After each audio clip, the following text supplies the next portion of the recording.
Hello student, today we have learned class 9 science chapter number 5 force and law of motion। तो इस chapter में ना हम लोग फोर्स के बारे में पढ़ेंगे और लॉ ऑफ मोशन के बारे में पढ़ेंगे, ठीक है ना। तो सबसे पहले समझते हैं कि फोर्स क्या होता है। In a daily life we see different object around us. हम अपने डेली लाइफ में ना डिफरेंट ऑब्जेक्ट्स को अपने आसपास देखते हैं। We find that some object appear to be stationary. हम पाते हैं ना कि क्या होता है, कुछ ऑब्जेक्ट क्या होते हैं, स्टेशनरी होते हैं, हमें स्टेशनरी दिखते हैं, मतलब रुके हुए दिखते हैं। While some other seem to be in motion, और कुछ हमें क्या दिखते हैं, मोशन में दिखते हैं, मतलब कि वो मोशन कर रहे होते हैं, ठीक है।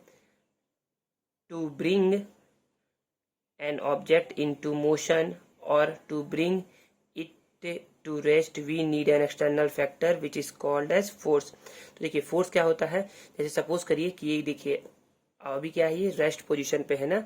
अभी देखिए अभी ये रेस्ट पोजीशन पे है, यदि मुझे इसे मोशन में लेकर के आना है ना, तो मैं क्या करूंगा, एक एक्सटर्नल फोर्स, क्या है, एक एक्सटर्नल फोर्स मैं क्या कर रहा हूँ, इस पे अप्लाई कर रहा हूँ। तो देखिए मोशन करने लगा, यही क्या है, फोर्स है।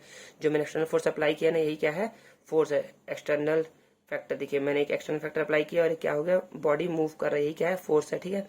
अब देखिए अब ये बॉडी क्या कर रहा है, मूव कर रहा है, ये मोशन में है ना। तो मैंने क्या किया, एक एक्सटर्नल फोर्स यहाँ से अप्लाई किया, तो ये क्या हो गया, देखिए बॉडी रुक गया। तो ये क्या हो गया, बॉडी मोशन में था और बॉडी क्या हो गया, अब स्टॉप हो गया। तो यहाँ पर यही बताया गया है, to bring an object into motion. यदि हमें किसी ऑब्जेक्ट को मोशन में लेकर के आना है, और to bring it to rest, या हमें उसे रेस्ट में लेकर के आना है, we need an external factor. हमें क्या चाहिए, एक एक्सटर्नल फैक्टर चाहिए, एक बाहरी फैक्टर चाहिए, which is called as force, जो कि एक फोर्स होता है, ठीक है ना, उसे ये लोग फोर्स कहते हैं। समझ में आ गया। अब हम लोग क्या कहते हैं, एक एक्टिविटी परफॉर्म करते हैं, एक्टिविटी वन क्या है, in this activity we need, इस एक्टिविटी के लिए ना हमें चाहिए अ स्मूथ बॉल, एक स्मूथ बॉल चाहिए, made up of wooden piece, जो कि एक वुडन पीस का बना हुआ हो, एक लकड़ी का बना हुआ हो, two wooden plank of length 1 metre and 30 centimetre each. तो वुडन प्लैंक मतलब एक लकड़ी का गुटका चाहिए, गुटका, ठीक है ना, गुटका चाहिए, ऐसा एक गुटका। प्लास्टिक ट्रे, एक प्लास्टिक ट्रे चाहिए, सैंड एंड सम ऑयल, ठीक है ना। तो करना क्या है, पढ़ते हैं हम लोग, by placing the plank smaller plank at 45 degree angle from the ground make an inclined plane. तो हमें क्या करना है, हमें ना एक प्लैंक मतलब एक लकड़ी के गुटके को क्या करना है, 45 डिग्री एंगल पे क्या करना है, प्लेस करना है, ठीक है ना। ग्राउंड से 45 डिग्री एंगल बनाते हुए प्लेस करना है, इंक्लाइंड प्लेन बनाना है, ऐसा, ठीक है ना। Place the longer plank below the inclined plane, और लॉन्गर प्लेन जो 30 सेंटीमीटर का जो प्लैंक है ना, उसको ऐसे इंक्लाइन लगाना है, और जो 1 मीटर का जो है ना, उसे क्या करना है, इंक्लाइंड प्लेन के नीचे बिलो लगाना है, ठीक है ना। Inclined plane touching it as shown in figure, उसको टच होता हुआ बनाना, जैसे देखिए ये टच करके रखा हुआ है ना, वैसा रखना है। Place the wooden ball at the top of the inclined plane, और वुडन बॉल को यहाँ टॉप पर रखना है, ठीक है ना। Plank inclined plank and leave it, उसको क्या करना है, छोड़ देना है, ठीक है ना। Measure the distance covered by the ball on the longer plank, और हमें देखना है ना कि क्या करना है, कि जो बॉल उसने छोड़ा ना, तो बॉल कितना मूव किया ये इस लॉन्गर प्लैंक पर कितना मूव किया है, उसे हम लोग क्या करना है, मेजर करना है, किसी की भी हेल्प से, जैसे कि बोल सकते हैं ना कि एक रूलर की हेल्प से या एक टेप की हेल्प से, उसे हमको क्या करना है, मेजर करना है। Now replace the longer plank with a fixed with a tray filled with sand, और इसका करना है, अब इस ना लॉन्गर प्लैंक को हटा लेना है यहाँ से, और हमें क्या रखना है, यहाँ पर एक ट्रे रखना है जिसमें फील्ड क्या हो, सैंड हो, फिल, ठीक है ना। Again place the ball at the top of the inclined plane, अब फिर से क्या करना है, हमें ना बॉल को ना इंक्लाइंड प्लेन के टॉप पर रखना है, ठीक है। Now measure plane and leave it, उसे क्या करना है, छोड़ देना है। Now measure the distance covered by the ball on the tray of sand, और फिर क्या करना है, फिर से छोड़ेंगे जैसे, उसके बाद जैसे बॉल मूव करेगी ना यहाँ पर ट्रे में, ट्रे वाले जो सैंड वाला ट्रे है, उससे फिर हम लोग को मेजर करना है। तो आप समझ सकते हैं ना कि पहले क्या होगी, बॉल ज्यादा मूव की होगी, अभी क्या है, सैंड में बॉल थोड़ी कम मूव की होगी ना, ठीक है। सिमिलरली एक बार और क्या करना है, repeat the above step using a smooth plastic tray. अब क्या करना है, यहाँ पर एक स्मूथ प्लास्टिक ट्रे रखना है, बहुत ही एक ट्रे रखना जो कि स्मूथ हो प्लास्टिक का, ठीक है। And some such object which gets smoother after applying oil, और ऐसा रखना है ना कि जिस पे मैं ऑयल लगा दूं ना तो क्या बन जाए, और स्मूथ बन जाए, ठीक है ना। उसको भी रख के सेम वही प्रोसीजर करना है। यहाँ पर बॉल रखना है इंक्लाइन प्लेन के टॉप पर और है ना उसको लीव करना है। फिर क्या करना है, जब ये बॉल इस लॉन्गर मतलब कि इस प्लास्टिक ट्रे पर मूव करेगा ना, उसके क्या करना है, डिस्टेंस को मेजर करना है, ठीक है। समझ में आ रहा है। Major the distance covered by the wooden ball on the all this surface, और सभी को क्या करना है, सभी के लेंथ को ना मेजर करना है, ठीक है। Now try answering the following question. अब क्या करना है, हमें जो पहला एक्टिविटी किया है ना उससे हम लोग को ना आंसर फाइंड करने की कोशिश करना है depending upon the above activity. जो एक्टिविटी किए हैं उसके अकॉर्डिंग, ठीक है।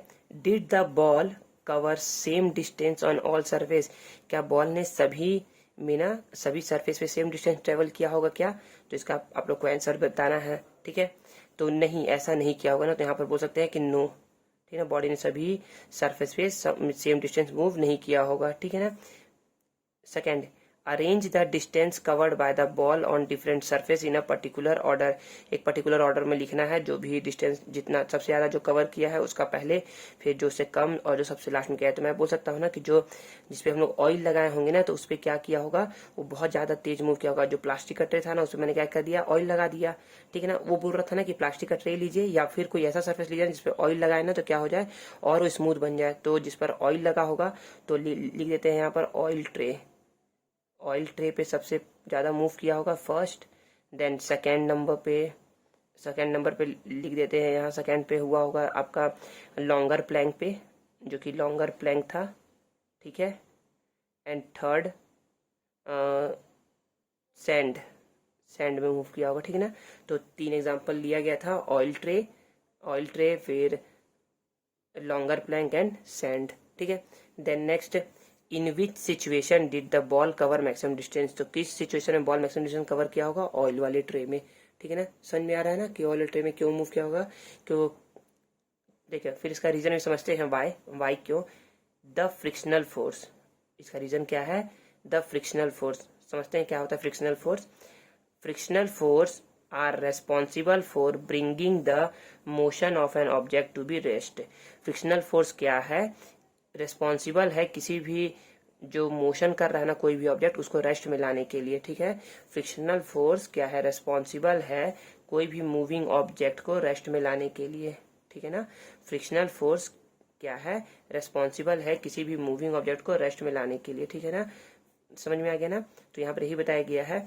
तो जो बताया गया ना कि यहाँ पर ना मैक्सिमम डिस्टेंस कवर कौन करेगा, ऑयल ट्रे करेगा, ठीक है ना। क्योंकि इस केस में ना फ्रिक्शनल फोर्स क्या होगा, बहुत ही कम हुआ होगा ना, जिससे क्या कर गया बॉडी बहुत लंबे टाइम तक मोशन करते रह गया, इसलिए क्या किया उसने, मैक्सिमम डिस्टेंस कवर किया होगा, ठीक है ना। समझ में आ रहा है। Then the value of frictional force change according to the nature of the surface in contact. तो फ्रिक्शनल फोर्स डिपेंड करता है ना कि कैसा नेचर ऑफ सरफेस है। अब देखिए इस पेंसिल को एग्जांपल लीजिए, इस पेंसिल क्या है, बहुत ही स्मूथ है ना, तो यहाँ पर फ्रिक्शनल फोर्स क्या है, बहुत ही कम है। देखिए अब मैं हाथ को अपने ना इजिली इस पे क्या कर पा रहा हूँ, मोशन कर पा रहा हूँ, मूव कर पा रहा हूँ। लेकिन यही देखिए, यदि ये रफ सरफेस रहता ना, जैसे ऐसा सरफेस रहता ना, तो मैं कहता इस पे ना इजिली हाथ को ना मूव नहीं कर पाता ऐसे करके, ठीक है ना। तो यही बताया गया है यहाँ पर, ठीक है, कि फ्रिक्शनल फोर्स क्या होना चाहिए, कम होगा ना तो हम लोग क्या करेंगे, ज्यादा डिस्टेंस मूव कर पाएंगे, ठीक है। The ball cover the larger distance on the surface on which it experience lower frictional force. तो बॉल क्या करती है, लार्जर डिस्टेंस कवर करती है सरफेस पर जब वो एक्सपीरियंस करे लोअर फ्रिक्शनल फोर्स। समझ में आ गया।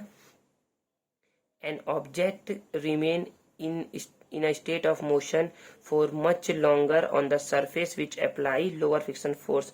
तो जो ऑब्जेक्ट है ना वो क्या करेगी, बहुत लंबे टाइम तक मोशन करते रहेगी किसी भी सरफेस पर जिसपे क्या अप्लाई हो, कम फ्रिक्शनल फोर्स अप्लाई हो रहा हो, ठीक है।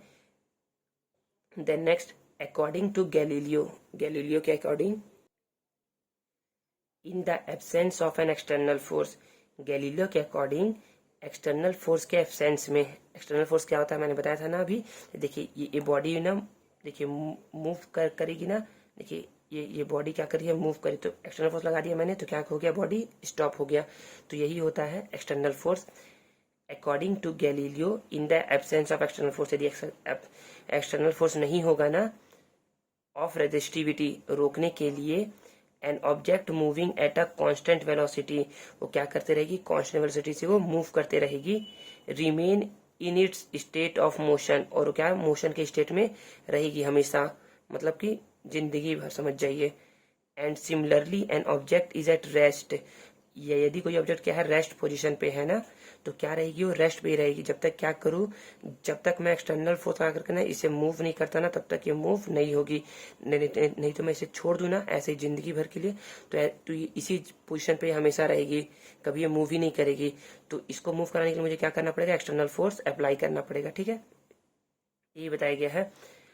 Similarly an object at rest remain in state of rest until N external force work on it, जब तक कि उस पर क्या एक्सटर्नल फोर्स वर्क नहीं करता, ठीक है। देयर फॉर, इसलिए वी से डेट, हम कह सकते हैं ना, an object remain in state of motion और rest unless an external force bring a change in state. तो इसलिए हम कह सकते हैं ना कि जब तक कोई भी ऑब्जेक्ट पे हम एक्सटर्नल फोर्स नहीं लगाएंगे ना, तब तक उसका ना स्टेट ऑफ मोशन चेंज नहीं होगा। यदि वो रेस्ट मोशन में है तो रेस्ट मोशन में ही रहेगा, और या यदि वो मूविंग मोशन में है ना तो मूविंग मोशन में ही रहेगा, जब तक कि हम क्या करें, उस पर एक्सटर्नल फोर्स न अप्लाई करें, ठीक है ना। This is known as inertia, इसी को हम लोग क्या बोलते हैं, इनर्सिया बोलते हैं, ठीक है ना, समझ में आ गया। Then we can witness several example, हम क्या है, बहुत सारे एग्जाम्पल हम लोग देखे हैं of inertia in our daily life, inertia का हम लोगों ने बहुत सारे एग्जांपल देखा अपने डेली लाइफ में। For example on suddenly applying brake on a moving vehicle, हम क्या करते हैं, जब अचानक से किसी मूविंग व्हीकल पे क्या करते हैं, ब्रेक लगाते हैं ना, the person sitting inside it, जो भी पर्सन उसके अंदर बैठा है ना किसी व्हीकल के अंदर, involuntarily bend in the forward direction, वो क्या होता है, आगे की ओर झुक जाता है अपने आप, इनवॉलेंटरी मतलब कि अपने आप बेंड झुक जाता है फॉरवर्ड डायरेक्शन, आगे की ओर। And the item in the vehicle also slide forward, और जो भी ऊपर में सामान रखे होते हैं ना व्हीकल के, वो भी क्या होते हैं, आगे की ओर गिर जाते हैं, ठीक है ना।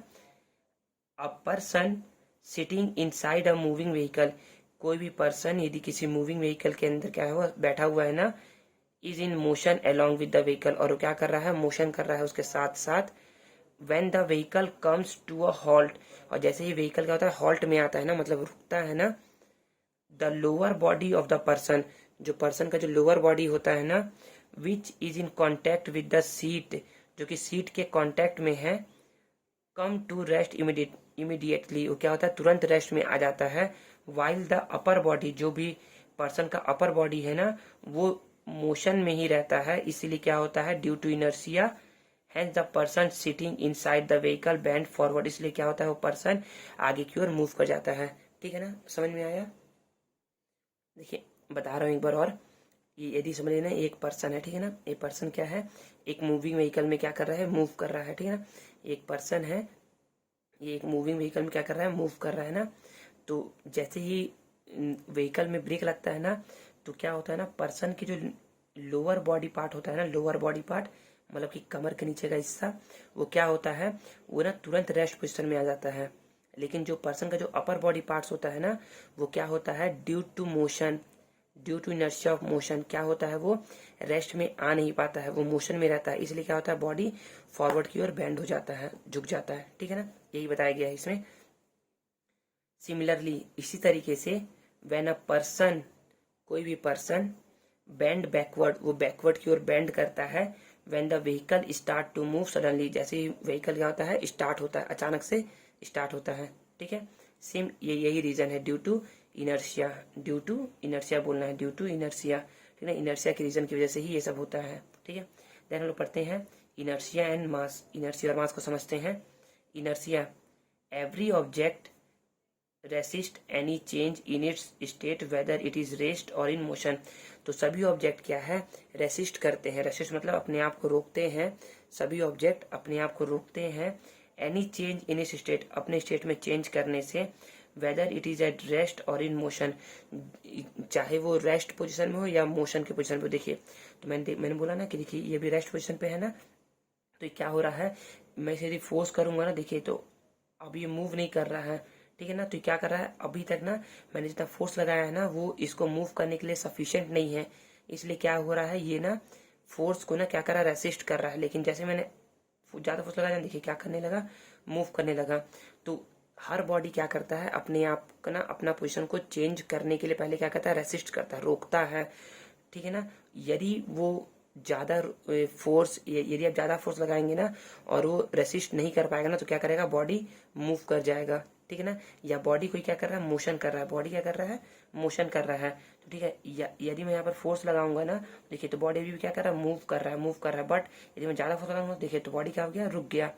तो यही बताया गया है इसमें इनर्शिया में कि every object resist any change, सभी ऑब्जेक्ट क्या करते हैं, रेसिस्ट करते हैं चेंज को इन स्टेट, जो कि वो उस स्टेट में है, वेदर इट इज रेस्ट और इन मोशन, यदि वो मोशन में है या रेस्ट में है, ठीक है, समझ में आ गया। देन नेक्स्ट है activity 2, take 2 plastic bottle A and B, 2 plastic bottle लेना है, A and second plastic bottle लेना है ए एंड बी। कुछ अलग अलग बन गया है लेकिन दोनों क्या है, सेम शेप का है, सेम साइज का है, ठीक है। Fill water in bottle B, bottle B में क्या करना है, वाटर फिल करना है, ठीक है ना। Drop both the bottle bye pushing them with your hand, और दोनों बॉटल क्या करना है, अपने हैंड से क्या करना, पुश करना है, ढकेलना है, ठीक है ना। विच बॉटल फेल इजली, कौन सा बॉटल जल्दी गिर गया या आसानी से गिर गया, ठीक है ना। यू विल फाइंड दैट, आपने फाइंड किया ना, आपने देखा ना, it was easier to push and drop to empty bottle, हम ईजी करना, बहुत ही ईजी है, क्या करना, बहुत ही ईजी है एम्प्टी बॉटल को गिराना, ठीक है ना, as compare to filled one, जो कि क्या है, फील्ड वन है, उसके कंपेरिजन में। Similarly it is easier to push an empty cartoon box, इसी तरीके से जो एम्प्टी कार्टून बॉक्स है ना, उसको क्या करना, पुश करना इजी है, as compare to carton filled with books, जो कि कार्टून बुक से फील्ड हो, उसके कंपेरिजन में, ठीक है ना। फॉर एग्जाम्पल देखते हैं। For example, to change the state of a filled bottle, ये जो फील्ड बॉटल है ना, उसके स्टेट को चेंज करने के लिए ना, we need to apply more force, हमें क्या करना पड़ेगा, बहुत ज्यादा फोर्स लगाना पड़ेगा, as compare to empty bottle, जो बॉटल एम्प्टी है उसके कंपेरिजन में, ठीक है। इन अ सिमिलर वे, इसी तरीके से, when a single person rider a bicycle, जब कोई सिंगल पर्सन एक बाइसिकल को राइड कर रहा है ना, it is easier to apply brake, उसके लिए क्या है, ब्रेक अप्लाई करना बहुत इजी है, while in case of 2 people, जबकि उसमें 2 पीपल हो तब, ठीक है। समझ में आया। People sitting on the bicycle, तो यहाँ पर यही बताया गया है ना कि जब एक पर्सन राइड कर रहा हो ना बाइसिकल, तो उसके लिए ब्रेक अप्लाई करना क्या है, इजी है। और जब 2 पीपल क्या कर रहे हैं, बैठे हुए ना बाइसिकल पे, तो उसको ना more force to be applied, और उस बाइसिकल को रेस्ट में लाने के लिए ना क्या करना पड़ेगा, ज्यादा फोर्स अप्लाई करना पड़ेगा। दिस मीन दैट, इसका मतलब ये है ना, heavier object have more inertia, heavier object में क्या होता है, ज्यादा इनर्सिया होता है, ठीक है ना, समझ में आ गया। Inertia is that property, inertia यह प्रॉपर्टी है, ऐसी प्रॉपर्टी है, ड्यू टू विच, जिसके कारण क्या होता है, an object try to remain, object try करता है रहने का, इन इस स्टेट, अपने स्टेट में, ऑफ मोशन और स्टेट ऑफ रेस्ट, या तो वो रेस्ट के मोशन में हो या तो वो मोशन वाले पोजिशन में हो, ठीक है ना। तो इनर्सिया यही होता है कि जो हैवी ऑब्जेक्ट होता है ना, उसमें ज्यादा इनर्सिया होता है, और जो लाइटर ऑब्जेक्ट होता है उसमें लो इनर्सिया या लेस इनर्सिया होता है, ठीक है। Mass is the measure of the property of inertia of any object, तो मास क्या है, मेजर है किसी भी प्रॉपर्टी का इनर्सिया को मेजर करने के लिए, किसी भी ऑब्जेक्ट के इनर्सिया को मेजर करने के लिए। कैसे, यदि हैवी ऑब्जेक्ट है तो उसका इनर्सिया ज्यादा होगा, यदि लाइट ऑब्जेक्ट है तो उसका इनर्सिया कम होगा। If the mass of an object is more, it's inertia will higher, यदि मास ऑफ ऑब्जेक्ट क्या है, मोर है, तो इनर्सिया क्या होगा, ग्रेटर होगा, ठीक है। और जस्ट इसका वाइस वर्सा, जस्ट का उल्टा हो जाएगा, ठीक है ना। The SI unit of mass is in kilogram, क्या होता है ऐसा यूनिट मास का, किलोग्राम होता है, याद रखना है। और नेक्स्ट पढ़ते हैं, बैलेंस्ड एंड अनबैलेंस्ड फोर्स क्या होता है, एक्टिविटी 3 देखते हैं। Take a block of wood, एक ब्लॉक ऑफ वुड लेना है यहाँ, ठीक है ना, जैसे लिया गया है यहाँ पर, एक ब्लॉक ऑफ वुड लेना है। On 2 opposite face of this block, इस ब्लॉक का जो 2 अपोजिट फेस है ना, ये फेस और ये फेस, पुट अ हुक और नेल, एक नेल लगाना है या एक हुक लगाना है, ऑन ईच, हर दोनों साइड में। Tie a thread A and B, एक थ्रेड ए टाई करना है, एक थ्रेड बी टाई करना है, of similar length of the on both the hook similar length की, यदि पहला लेंथ का पहले थ्रेड का लेंथ इतना है ना, दूसरे लेंथ का थ्रेड भी इतना ही होना चाहिए, ठीक है ना, एज सोन इन फिगर 2, जैसा कि फिगर 2 में दिखाया गया है। Now place the block on the table, table पे रखना है उस ब्लॉक को। Now if we pull only thread A, यदि हम क्या करें, केवल थ्रेड ए को पुल करें ना, खींचे ना, by applying a force P, एक फोर्स पी से, पी मतलब कितना ही फोर्स, थोड़ा सा फोर्स, ज्यादा फोर्स, कितना ही फोर्स खींचे ना, then the block shift toward the right side, तो ब्लॉक क्या हो जाएगा, राइट साइड मूव करेगा। If only the thread B is pulled using a force Q, यदि बी को ना क्या करे, पुल करे ना फोर्स क्यू से, the block shift toward left, तो ब्लॉक क्या करेगा, लेफ्ट की ओर मूव करेगा। But if we apply similar force on both side the thread and pull them, then we see the block does not move, यदि हम क्या करें, दोनों साइड से सेम फोर्स अप्लाई करें ना, तो बॉडी ब्लॉक क्या करेगा, मूव नहीं करेगा, ठीक है ना, समझ में आ गया, यही बताया गया है। This similar force balance each other, जो ये फोर्स लग रहा है ना, सिमिलर फोर्स क्या कर रहा है, इस जब ऐसे लगा रहा हूँ फोर्स तो ये इसको बैलेंस कर ले रहा है, और जब ऐसे लगा रहा हूँ फोर्स तो ये इसको बैलेंस कर ले रहा है, ठीक है ना, तो यही क्या, एक दूसरे को क्या कर ले रहे हैं, बैलेंस कर ले रहे हैं, ठीक है। And so there is no change in the position, जैसे क्या हो रहा है, इसका पोजिशन ऐसे का ऐसे ही बना हुआ है, इसका पोजिशन चेंज नहीं हो रहा है, ठीक है। The balance force in this example is shown in figure 3 में बताया गया है, देखते हैं। Where P is equal to Q, जहां पर पी क्या है, क्यू के इक्वल है, मतलब कि जो एक की तरफ फोर्स लग रहा है और बी की तरफ फोर्स लग रहा है, दोनों क्या है, इक्वल है, इट मीन्स बॉडी मूव नहीं कर रहा है। If both the force are not equal, यदि दोनों फोर्स इक्वल नहीं है ना, then the net force on of the block will be P minus Q, तो नेट फोर्स कितना होगा, पी माइनस क्यू होगा। तो जहां पर पी क्या है, ग्रेटर है क्यू से, यदि पी ग्रेटर देन क्यू है ना, तो पी देखिए, पी साइड लग रहा है फोर्स, तो बॉडी क्या, जो ब्लॉक है ना, इस साइड मूव कर जाएगा, ठीक है ना। यदि क्यू ज्यादा रहता तो इधर मूव कर जाता, लेकिन इस केस में क्या है, बॉडी राइट साइड में मूव करेगा, ठीक है।